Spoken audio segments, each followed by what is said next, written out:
hello. Do you want to do the actual? I feel like I always steal the show with the intro. I mean, I can absolutely do the intro. Hello, everybody, and welcome to It's Always Sunny in Hell, a fan podcast / conspiracy theory. The conspiracy theory part is we believe that the entire cast of the show, including Frank, dies in season 2, episode 1. Charlie gets crippled and goes to hell for the rest of the show, where they exist in a hell-produced television show. And the fan podcast part is that we both really, really, really like this show, which brings us to today's episode. Last episode, we did one of Ace Man's favorites of all time. This episode, we did one of my favorites of all time. Season 12, episode 8, The Gang 10's Bar. Yes. So, before we even go into any ranking, before we even talk about the episode at all, this episode is a 10 for me. Yes, it's a 10 for me rewatch, as well. On rewatch, it remains a 10. I'm reminded of why it's a 10 for me, and we will get into that as we go. Yeah. But another kind of interesting, cool thing is that this is the 10th episode of me and you doing this here, which is pretty cool. We've been doing this for 10 episodes, and I just think that that's really neat and very cool. And it's very exciting doing this being the 10th episode and all, and it would be really cool if we had some sort of celebratory thing going on. I don't think that we do. Anyways, so the episode is called The Gang 10's Bar, which is fucking psychotic. It is if you know me for any amount of time, you know that I am a big fan of meta shit, of self-aware shit, of weird, crazy shit. It's what I am a huge fucking fan of. The idea that it took 12 seasons of television to get to the episode titled The One Where They Do Their Job is fucking insane.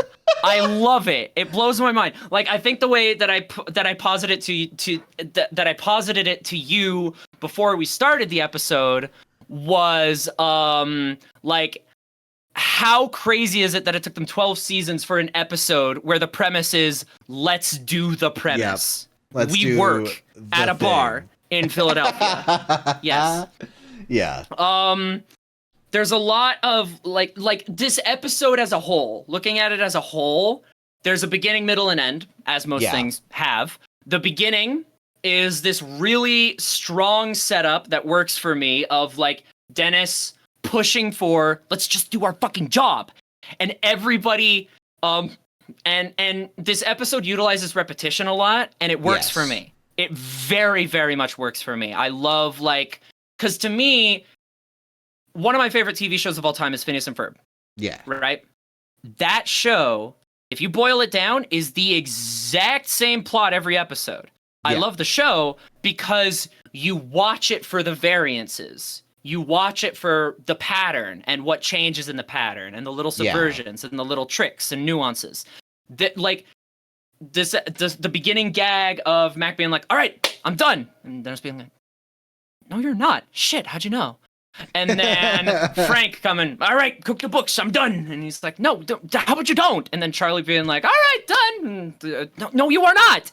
It works for me. The middle part of this episode, and also in that same thing, they're also saying, because the soda thing goes out, and they all are like, "Why don't you get someone else to trick someone else to do it?" Yes. So it's it's layered, really close to get everything is layered, just pushing everything off, and so that's the layer of repetition.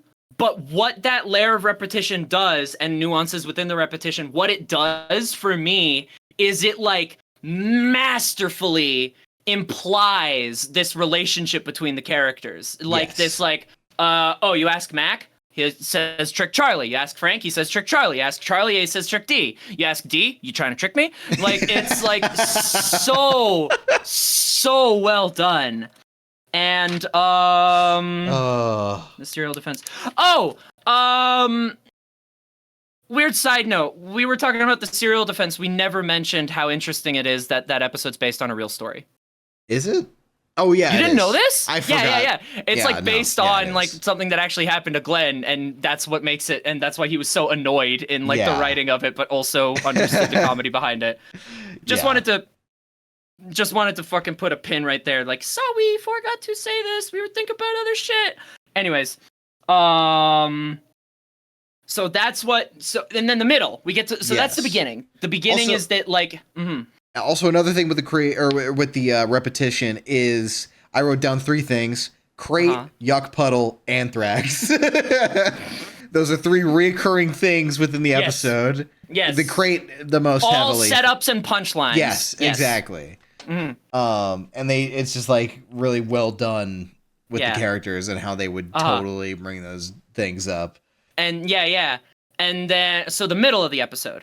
Yes. The middle of the episode is Charlie and Mac having a conversation, and Dee and Frank having a conversation, and the 2 conversations mirror each other. Yes. They start off the same, they come to the same realization in the same way, and then it ends with Frank and Charlie stealing the respective spotlights of the conversation. And that kind of brings us towards the climax, and one of the reasons... And you were there, you saw, like one of the reasons this episode works so hard for me is it has a very strong emotional core at the ending that maybe we will get to in a moment. But that's the episode as a whole. It was written by Megan Ganz. This is my favorite episode Megan Ganz ever wrote. I fucking love this episode. That is the majority of it. Now we can choose. Yeah, sorry, that was a whoopsie. Now we can choose anywhere to hop in and talk about. This episode's got great ebbs and flows. It's really well paced, especially at the ending. You had just an emotional outburst, which I was like, "Get it out, King." Do we talk about it now? The outburst I had, because I can't talk about it now, or we can build to it. No, I'm going to talk about it now. 7 minutes in. I really love Dennis Reynolds a lot. Like, I love Charlie a lot, but I love Dennis a lot too. And so the whole episode is like, it's like this repeated thing of like, oh, Dennis hates Valentine's Day. Oh, Dennis doesn't have any feelings. Because like, that's established with his character. That makes sense. Like, we understand this. And then it comes to a head where Mac, Dee, and Charlie are saying that directly to Dennis's face. They're like, oh no, this is about something else, you know? Oh, it's about why you don't hate Valentine's Day. And he says, no, it's about I want you to do your jobs. And they're like, no, I think. And Dennis hits his breaking point where he says, no, god damn it, I don't. The reason I hate Valentine's Day is because you assholes never got me anything. And it's so real. Oh, it made me so sad. And then he adds on to it by saying, and I do have feelings, okay? I have big feelings. It's okay, it's buddy. So get it out. Get it out. It's so real. Frick, I have big feelings too. Megan Ganz really understands Dennis Reynolds, man.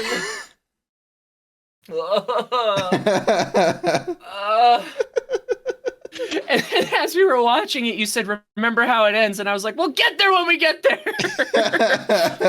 Yeah. Oh, man. But right before that, there's this bit where Dee busts out the anthrax to get Charlie to give her a Valentine's Day. Charlie sings a Valentine's Day song, and there's a really nice silence where she's just like reacting to the song. She's holding her little bag of anthrax, and she goes, it's a really nice song. Correcting him on rhymes that he doesn't get. Yeah, as he's singing the song, he's helping her. Even though he wrote a musical. He did do that, yeah. Yeah, with Artemis's help, though. Maybe we haven't given Artemis enough credit. That's true. Maybe. Yeah. But... sorry.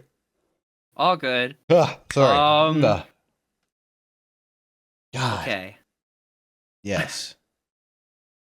Wow. My notes mirror your notes. I also have unopened crate and yuck puddle written right beside each other. Also, there's a line right at the beginning of the episode, which is fucking psychotic and I love. And it's Mac. Dennis is saying we should just run the bar. And Mac says, oh, you're talking about doing a booze for money type scheme. Who thought of that? And now and then Dennis is like, so now it's like, whoever invented the concept of a fucking bar. Yeah. Us, when we bought this bar years ago. Like, it's crazy. Oh my God. The repetition works for me. Yeah. I also like much. just Mac's little thing that he says whenever he's talking to Charlie at the Yuck Puddle, where he's like, well, I think Dennis is acting like this because I'm gay, and he knows like the emotional stuff. And then Charlie's like, well, he already knew that for quite some time. And then Max is like, well, I mean, there's no way he could have known that. I don't come across as because I have absolutely no outwardly signs of being gay. I'm not saying that. Yeah. Like it's funny that he's come to terms with his sexuality, but still is insecure about how he comes across to people at the same time. Yeah. That's my Mac, baby. That's my Mac. There's an interesting thing in the episode where Dennis pops a cork off a bottle of whiskey and it makes the. I can do better. Wait, I can do better. Nice. Like yeah, and that's it surprised really me. Like boom, It surprised me that it took the show that long to get there. There's probably to use that cork sound. Maybe there's been a cork sound and I'm just not thinking of it. But when I was watching it this time, I was like, oh, like it really hit me, and it was very good. I liked it a lot. Something that's very like just the only like loose thread in this episode to me is Dee. Her motivation and her whole thing doesn't make sense to me because it's not given enough context. For giving Charlie a Valentine. Exactly. Understandable. There's no real like reason that it comes across why she gave Charlie, or even specifically Charlie, a Valentine's Day. It could have been anyone in the bar, or like, I don't know. It's just, I feel like it. I feel like it originally was probably that she gave someone else that wasn't a member of the gang a Valentine's Day gift, but then it didn't tie into anything, right? Okay. So it had to be a member of the bar to tie into something. Yeah, to cause a conflict at the end. It feels like something they added later. You're right. I guess you could say that's kind of like a flaw about the episode. But what would you say is something that's really, really good about the episode? Would you say, like, what would you say is maybe one of your one of the best things in the episode? Would you say? I really like the Yuck Puddle.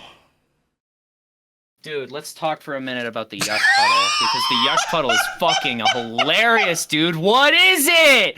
This episode really, really, really does a lot of great stuff with mystery. You know, like in the cold open, there's a crate. What? Oh, and as an audience member, you're like,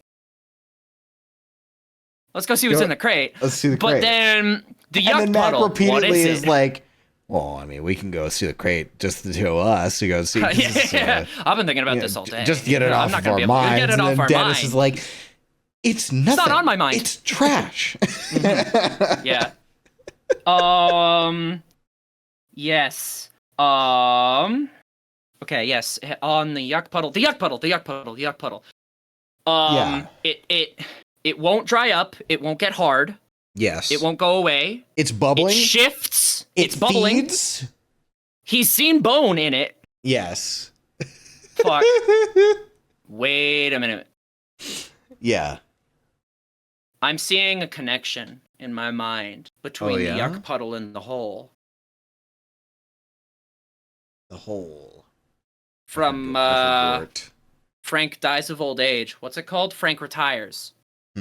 You remember the one where it like starts with them looking at the hole, and like Mac throws the flashlight down it, but we don't see that. We just hear them talk about that, and then it ends with them going to look at the hole, and then Dennis says, "Yes, go play in your hole." And then Frank Ito is like, "Can I have my $5?" And he's like, "God, chill, man. Okay, fine. Here's your $5." But yes, I'm seeing a potential connection between the Yuck Puddle and the hole. Maybe the Yuck Puddle came from the hole. Maybe the Yuck Puddle caused the hole. Maybe the Yuck Puddle exists outside of time. Maybe the Yuck Puddle is time. I'm not sure.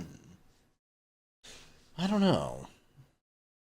This is season 12. Yeah. And I love, on the Yuck Puddle, I love the shot the first shot where we see the yuck puddle, where you see it, it cuts to Mac and Charlie, and it cuts back, and it's just so much bigger. Yeah. And like it seems like it's oozing out of the mop. Yeah. Like it's coming from the mop. Yeah. And then you were about to say something.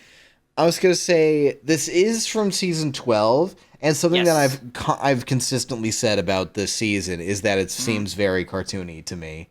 And the yuck puddle embodies that perfectly. Which is just like what? What? But it's like, awesome. I'm not complaining. It's fucking great. I love it. Now there could be Cricket.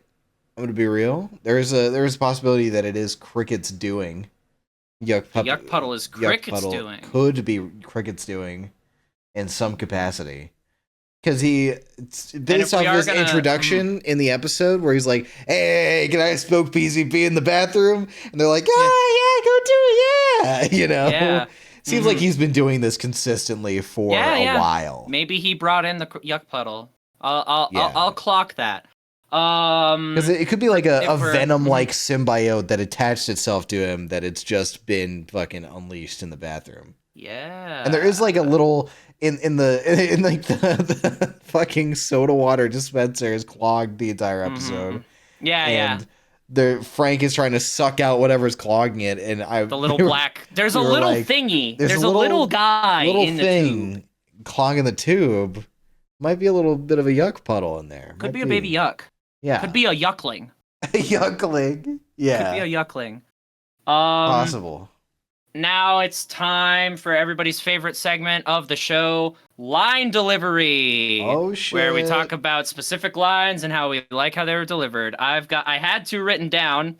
Maybe we'll polish this bit as we go. I forgot to write and think of like down. No, it's okay. Maybe you'll think of one. But whatever. You mentioned Cricket, and that brings up I fucking love the line of so you're gay, huh? For pay or for free? For free, I guess. Jump. Another one, which I loved, is right after Charlie gives Frank his medicine, his chocolate-enclosed medicine. I really loved the delivery of... You fool! For free? Censor these!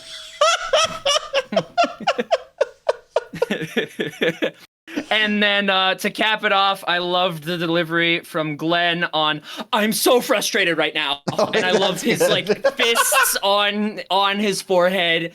It's just a position it's such an enraged position and he's so at the end of his wits. That was me today because my carbon monoxide detector was chirping at me. Oh, the carbon monoxide detector. I thought it might be another thing. No. It was fucking end of life chirping. Yeah. For I was all there of yesterday and this morning. Get it out. And I was like, God fucking damn it. Every time it for a while. For some reason, I don't know why. Oh God. Also, I'm surprised that you didn't write down the line where maybe this is your line delivery. It's the pills chocolate thing where Charlie's like, you've just had Jerry likes sweet. Yeah. And Frank is like, D's. You poisoned me. And D is like, he poisoned you, he poisoned me. You're normally medicated. Yeah, you're properly at worst, you're properly medicated. At worst, you're properly medicated. Yeah. Mm-hmm. Yeah. I think we've talked. Oh, okay. So like the hell theory for this one. Come on, dude. They do not need this bar to run. That's the whole premise. Like, I think Frank says it at the end when they're confronting Dennis. He says, the bar is fine. Like, he knows. Yeah. And like, that's so clearly, like, just, like, that's just what it is, man. They're not real human beings on Earth. They're in hell. Yeah. Like, yeah. I thought you were going to be like, come on, the yuck puddle exists.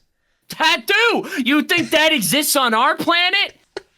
You think the yuck puddle? Do you want to live in a world where the yuck puddle could exist? I don't. I don't. I don't want to. I've seen it feed. I've seen bones in there. Has the same energy of the Starcade bit that Aaron did when he's dying as Darth Vader. And he's like, oh, this thing's full of raccoons. I've seen 2, but I've heard there's a 3rd one that I haven't seen yet. I love it. Is there anything else for you that you want to talk about this episode? I just really like it. It's a really solid episode. Very, very memorable. Yes. Just fucking great top to bottom, front to back, ass to ass. 10 out of 10. Yeah. Yeah.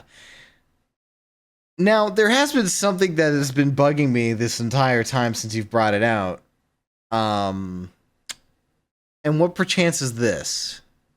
Oh! Yeah. You didn't... I don't know. I thought I got this to you already. No. Oh, I must have forgot. There's little guys on it. There are little guys on it.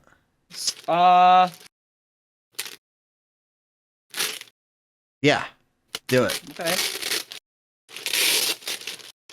You brought it out for this reason, I assume.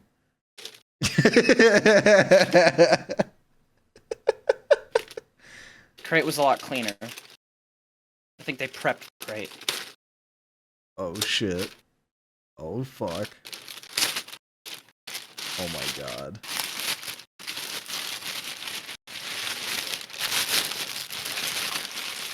Fuck, it's really in there. Alright. Now just like pretend that you're opening it. Yeah. Call me asparagus. Life. You got? I got you DJ Khaled Funko Pop. DJ Khaled Funko Pop. I got you DJ Khaled Funko Pop. Roses are red. I didn't even know this was real. Let's go to the beach. Did you know? At Calgary Expo? I did, yeah. I found it at Calgary Expo, yeah. Let's go golfing. That's fucking amazing. Yes! That goes hard as shit. I just haven't sent it yet because I'm bad at things, but I will get that shipped to you very fast. That's fucking awesome. Yay. That will be my second ever Funko Pop because my first one's a Chewbacca bobblehead one that I don't even know if I have anymore. I had that one. I had the Chewbacca bobblehead. That one's classic. Yeah. But yeah, I saw this at the Calgary Expo and I knew you needed to have it. So I got it. Hell yeah. Life is Roblox. If life is Roblox, what is death? I think it's a little bit of a little bag of anthrax in the DJ Khaled Funko Pop box. I'm not going to send you anthrax in the Khaled Funko Pop box. You can open him if you want. It would be, you just give me a little baggie of powdered sugar in the episode. That's so funny. I'm not gonna risk doing that because that feels like the kind of thing that could actually get you in big trouble, Little China. Yeah. Fuck. I love Megan Ganz. I love Glenn Howerton. I love Dennis Reynolds. I love everybody in the show, but Dennis is a shining light, especially in this episode. And if there's one last thing I want to talk about, maybe it's the shot of the guy who walks into the bar. And then Frank says, "You want to get the dead worm out of my ass?" And then he walks right back out. And I think that's it from me. Yeah. Rock and roll? Rock, flag, and eagle. Yeah. Happy Valentine's Day, Ace Man.